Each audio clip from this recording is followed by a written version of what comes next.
poupança perdeu muita força, o mercado imobiliário está sofrendo bastante com isso, né? Porque a poupança servia de funding, né? De origem dos recursos para financiar o mercado imobiliário.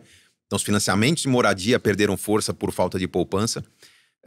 Hoje, o investimento que mais tem força no Brasil é o investimento em renda fixa, porque questões políticas, econômicas, a economia brasileira está patinando, o investidor estrangeiro está saindo, a bolsa está caindo. E a gente vê um movimento, o dólar subindo, então isso é nitidamente uma procura pela renda fixa no Brasil. E tem aquele, vamos chamar de universo paralelo, né, dos especialistas, os experts que vêm há muito tempo discutindo os criptoativos, incluindo o Bitcoin. Vamos lembrar que o Bitcoin está no seu preço muito perto do nível recorde histórico, então quem olha o histórico fala, nossa, valeu muito a pena.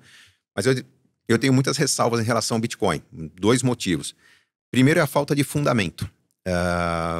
O que é a falta de fundamento? É você comprar algo que você não sabe exatamente qual o valor daquilo, porque hoje pode estar 70 mil dólares, ou pode estar 700 mil dólares, ou 7 dólares, e significa a mesma coisa. Tanto faz o preço, porque ninguém usa Bitcoin para praticamente nada. Até 2018 havia um uso crescente do Bitcoin, principalmente na Europa. Muitas casas, muitos negócios do comércio passaram a aceitar e desistiram depois de um tempo, porque ficava meio que inviável você manter os preços em Bitcoin. Você dizia que, imagina que você tem para vender uma televisão que custa um Bitcoin. E você vende, você recebe um Bitcoin. Agora o Bitcoin dobrou de valor. Você pode comprar 2 televisões para vender, mas quem ia comprar vai topar pagar 2 Bitcoins ou meio Bitcoin pela televisão. Você tinha que ter uma espécie de uma bolsa dizendo quanto que vale o corte de cabelo, o sorvete, a televisão. Né? O preço ia ficar vivo, dinâmico o tempo todo. O tempo todo. Então, o abacaxi do mercado financeiro ia passar para o comércio. O comércio falou, não, peraí, eu não consigo vender o meu sorvete hoje a meio Bitcoin, amanhã a 2, depois a 4, depois a meio. Então, abandonou-se. Mas o Bitcoin ele não tem muita função de ser moeda para ser transacionada em coisas pequenas, né? Ele é mais uma forma de armazenar valor e trocar valor ao longo do tempo. Seria tipo... Entre pessoas que acreditam no valor do Bitcoin. Então, é mais ou menos como funciona algo escasso. Você ouviu falar alguns anos atrás dos NFTs? Era NFTs, né? Aquelas figurinhas criava uma arte digital e aquilo dizia que tinha um valor, que era muito exclusivo, foram feitas 2 unidades. De repente caiu a ficha que não, pera, aquilo não tem valor. Eu não vou pagar $1 milhão por um desenho que foi feito do em macaquinho, o macaquinho, né? Foi feito em alguns segundos por uma máquina, porque aquilo tem valor, né? Valor é algo que é feito com ingrediente raro, por um artista que tem uma técnica única, não algo que foi feito porque é numerado, eu vou pagar. O Bitcoin tem essa questão de não ter um fundamento, não ter algo que justifique o valor, mas sabendo que eventualmente um crash, uma guerra, algo enfraqueça as economias, as pessoas vão buscar algo de valor, Bitcoin, como poderia ser uma tulipa na Holanda, lá em 1400 e pouco, poderia ser qualquer outro tipo de bolha, as pessoas vão buscar proteção em algo que outros acreditam que tem valor. Então, meu argumento fica frágil. O grande valor do Bitcoin seria não ter pessoas, intermediários, criando Bitcoin do zero, então seria uma escassez programada. Isso. Não ter intermediários e a descentralização, que é você não ter nenhum tipo de fiscalização. Então, eu gosto de ter Bitcoin porque o governo não vai alcançar, uma ex-esposa não vai alcançar meus Bitcoins, né? Não está registrado em lugar nenhum. Aí vem um segundo problema, porque eu trabalhando com planejamento financeiro de famílias nos últimos anos, eu não tenho um número preciso, mas algo entre 20 e 30 casos passaram por nós de pessoas que têm ou tiveram acesso a uma wallet que tem dificuldade de saber hoje como acessar aquela fortuna. Não tem a senha, que perderam. Porque... Perderam senha, ou morreu alguém, a pessoa sabia que tinha um valor X e não sabe onde guardou, onde armazenou, fala com o advogado, fala com o contador, procura testamento, não tem coisa em lugar nenhum. Nós temos o caso de um cliente. Eu não vou dar muito detalhes da situação, porque as pessoas vão procurar notícia, vão achar, mas houve um acidente, afundou um barco. A pessoa está procurando esse barco, sabe onde está o barco, mas está procurando o notebook que estava no barco. Nossa. Há mais de um ano, porque nesse notebook estavam as chaves de uma carteira de mais de R$2 milhões em bitcoins. Então, o problema não é o barco tinha seguro, mas aquele valor ali está perdido. Então, a descentralização cria uma certa exposição que exige um cuidado muito diferente na maneira de lidar com o dinheiro. Então, é como um tesouro que você tem que saber muito bem o mapa onde está. Tem muito tesouro enterrado aí no Caribe que as pessoas não acharam ainda porque o mapa foi escondido bem demais. O Bitcoin tem esse problema. Tirando essa questão, Hoje é uma reserva de valor. Eu entendo que é uma moeda ineficiente, justamente porque pode ser perdida, pode ser roubada, você pode digitar alguma coisa errada e cadê? Quero voltar, não acha mais. Então, outras moedas substituirão o Bitcoin no futuro, não sei quando. Provavelmente moedas melhores. Então, a atenção de quem investe em Bitcoin é em que momento nós teremos criptoativos mais eficientes do que esses originais que surgiram hoje, estão ganhando valor e que há quase que uma panaceia, né, de acreditar que, puxa, não, mas a riqueza está nesse caminho. Tá, mas aquilo não se converte em riqueza. Hoje, se eu tiver um monte de Bitcoin, eu não consigo comprar um carro sem ter alguma perda de valor, algum desconto diante da pouca aplicabilidade que a moeda tem.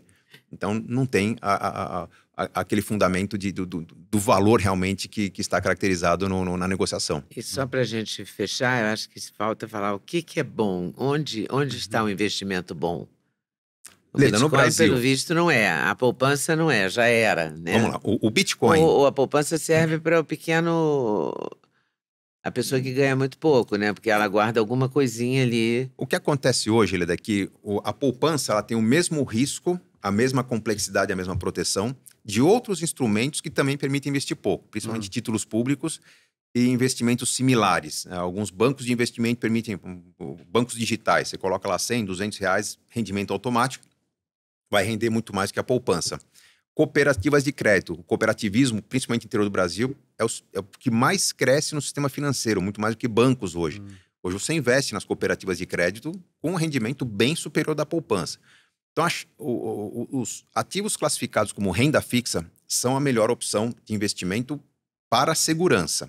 Pensando em longo prazo, tem que pensar o que vai crescer junto com o Brasil, o que vai crescer junto com a economia. Imóveis sempre foram algo muito apreciado pelos brasileiros, porque os brasileiros não perceberam, mas o Brasil se tornou, nos últimos 100 anos, um país que deixou de ser rural para um país que passou a ser predominantemente urbano. E isso causou uma grande valorização dos imóveis. Na média, os imóveis não se valorizam tanto hoje, né? O que faz o imóvel valorizar é o crescimento do PIB. O PIB do Brasil não cresce tão robustamente quanto cresceu da China nos últimos anos. Então, eu tenho que saber onde comprar imóveis. Então, quem está envolvido no mercado de imóveis, regiões de valorização, arte, né? É uma arte. Agora, nunca se construiu tanto, né? Se você passar por São Paulo, você fica chocado de ver quanta obra... Mas é São Paulo, Eda. Sabe por quê? São Paulo recebeu muito dinheiro nos últimos anos. Bom trabalho de prefeitos, governadores das últimas 3, 4 gestões. São Paulo recebeu, se não me engano, algo da ordem de 5, 6 bilhões de dólares nos últimos 10 anos. Então, esse dinheiro vai para algum lugar. Ou vira empresa, ou vira imóvel. Pode ser residencial ou comercial. Então, isso explica o porquê dessa verticalização, tanta obra. Mas os imóveis vão desvalorizar. Se você compara com outras cidades, é impressionante. Sem dúvida, mas porque o estado de São Paulo está funcionando melhor do que os outros estados em termos federais. Não vamos desprezar o centro-oeste brasileiro, que funciona muito bem, mas lá carece muito de mão de obra. Falta mão de obra especializada para fazer com que a cidade se desenvolva como desenvolveu São Paulo. Você pega o interior do Mato Grosso, você poderia perfeitamente ter os melhores teatros do Brasil, os melhores cinemas, os melhores parques aquáticos. Não tem porque falta profissional para trabalhar nessas entidades. Agora, o imóvel sempre vai ser um bom negócio no Brasil quando você souber onde está comprando e estiver atento à saturação. Se você dominar o mercado de imóveis, aí você compra bem. Basicamente estar envolvido. Né? Aí vale também o mercado de compra e venda, como o mercado de leilões, por exemplo, está sempre em crescimento no Brasil. E os pequenos negócios também são um ótimo investimento no Brasil, porque a economia está cada vez mais formal no Brasil. Nós tivemos o movimento do crescimento das MEIs, né, em que quem era trabalhador informal se tornou MEI, então passou a pagar impostos. Nós tivemos o movimento, durante a pandemia, das pessoas que abriram contas digitais, então quem recebia dinheiro vivo passou a fazer parte do sistema, ser conhecido da Receita Federal. Essa formalização da economia convida a um consumo mais formal. E isso significa que o micro pequeno negócio no Brasil, que vem crescendo bem nos últimos anos, continua sendo um ótimo investimento. O Brasil é muito amplo e o que, na verdade, vai dizer se eu vou ganhar dinheiro ou não é colocar meu dinheiro naquilo que mais faz falta na região em que eu estou. Se eu estou numa região em que os imóveis estão fazendo falta, que o aluguel está muito caro, eu vou ganhar dinheiro com imóvel. Se eu estou numa região que produz madeira, porque eu tenho as melhores empresas de celulose do mundo, eu vou plantar madeira e vou ganhar dinheiro. Essa diversidade do Brasil permite uma variedade de investimentos bem interessante. E do ponto de vista do papel, você fala do renda fixa. Com certeza. Para quem quer investimento seguro, agora, hoje abrir uma conta num banco de investimentos ou um banco digital, investir em renda fixa, porque desde é algo a protegido. Pandemia para cá, eu tenho notado que todas as pessoas mais simples, prestadores de serviço que atendem a... Prestadores de serviço, vamos colocar nessa faixa, né? Porque vai desde do trabalhador doméstico até os pequenos prestadores de manicure e cabeleireiro. Todo mundo tem conta em banco digital. Sim. Sim, justamente para poder receber o pagamento via Pix, para poder receber o pagamento... Mas os bancos também têm Pix. O banco digital tem facilitou... não tem taxa, facilitou o serviço. Hoje, se você abre uma conta no banco digital, além de você não pagar a tarifa, você já tem acesso a um cartão de crédito, que às vezes um banco de varejo vai exigir contra-cheque, folha de pagamento. É esse mistério que eu não estava entendendo. A simplificação. Todo mundo tem conta num banco com uma letra ou não sei o que, né? O banco do varejo tradicional, ele tem uma massa de trabalhadores formada, preparada para vender produtos. Isso custa caro. Para você colocar um gerente, você tem que ter uma agência, uma porta rotatória, um cofre. Tem que ter um lucro que os bancos digitais não precisam ter para pagar sua conta. São confiáveis? Nós temos um sistema confiável. Hoje tem o Fundo Garantidor de Crédito, né? Que todo mundo acha que é algo público. Não é. O Fundo Garantidor é um fundo criado pelos próprios bancos que garante que até R$250 mil... 250, é bastante para a média brasileira. Então, até R$250 mil que estiverem em conta corrente ou aplicados em produtos de renda fixa do banco estão protegidos caso o banco quebre ou sofra uma intervenção. Que é um banco que tem algum tipo de irregularidade, ele talvez não quebre, mas ele pode ser bloqueado. Né? O que acontece com o dinheiro que estava lá? Você aciona o Fundo Garantidor de Crédito, recebe do Fundo Garantidor de Crédito e o fundo vai cobrar o banco no momento 2. Então, o sistema uma hora de investir, é uma hora de poupar. Sempre é hora de poupar. Brasil, né? Sempre é hora de poupar. Sempre é hora de poupar. As pessoas que têm algum tipo de trauma, seja do governo Collor, né? Quando houve travamento de poupança, quando o dólar repicou, quando os planos de previdência começaram a quebrar, todos esses movimentos, todas essas situações foram situações que resultaram em algum tipo de regulação. Um órgão foi criado, né, no caso da Previdência, a SUSEP foi criada para proteger o mercado. Então, hoje é muito seguro ter um plano de previdência. Hoje é muito seguro colocar o seu dinheiro num banco digital, mesmo que seja um banco pouco conhecido. Nossa, a empresa é nova. Vai lá no banco, está protegido pelo FGC. Entra no fgc.org.br e você vai saber quais são os bancos que estão cadastrados, que estão protegidos pelo Fundo Garantidor de Crédito. Até R$250 mil. Você se protege. Exatamente. E a diminuição da população, assim, o envelhecimento da população, a diminuição do crescimento populacional, isso aí tem um potencial muito problemático para as próximas gerações, né? Eu vejo um debate bem preocupado, eu estou menos preocupado do que esse debate. Por quê? Vamos lá, a população está envelhecendo.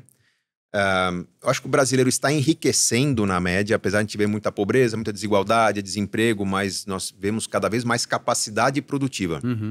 Se o Brasil tiver menos emprego, tem mais pessoas preparadas para montar o seu comércio, para abrir uma franquia. Então, eu não vejo o Brasil indo numa contramão da sobrevivência, muito pelo contrário, as pessoas cada vez mais com condições melhores de se virar. Só que aquela ideia de se aposentar num dado momento e viver da aposentadoria morreu. Total. Porque uma coisa era lá atrás, quando você trabalhava 30, 40 anos, e quando se aposentava, você esperava viver mais 7, 8 anos, o INSS te pagava muito bem 7, 8 anos. Hoje as pessoas se aposentam lá com seus 65 anos, alguns vão viver mais 40 anos. E com menos gente contribuindo, comparando com pessoas que estão desfrutando. Então, uma coisa é certa. A aposentadoria... Não vai prestar. A aposentadoria não é mais a hora de parar de trabalhar. Sim. Segundo, a renda da aposentadoria não é a renda para você viver. Ela é como um direito, assim como o idoso tem uma vaga preferencial, não paga para andar de ônibus, o idoso passa a ter agora uma ajuda de custo. E o restante é complementado com o quê? Com planos de previdência privada e com trabalho. E aí, gostou desse corte? Gostei muito, mas eu acho que vocês devem assistir a entrevista completa, que está no YouTube, Leda Nagli, esperando por você. Essa série Hoje Nagli, o Encontro de Gerações, está imperdível. Vale a pena conferir, hein? Com certeza. Se Deus quiser.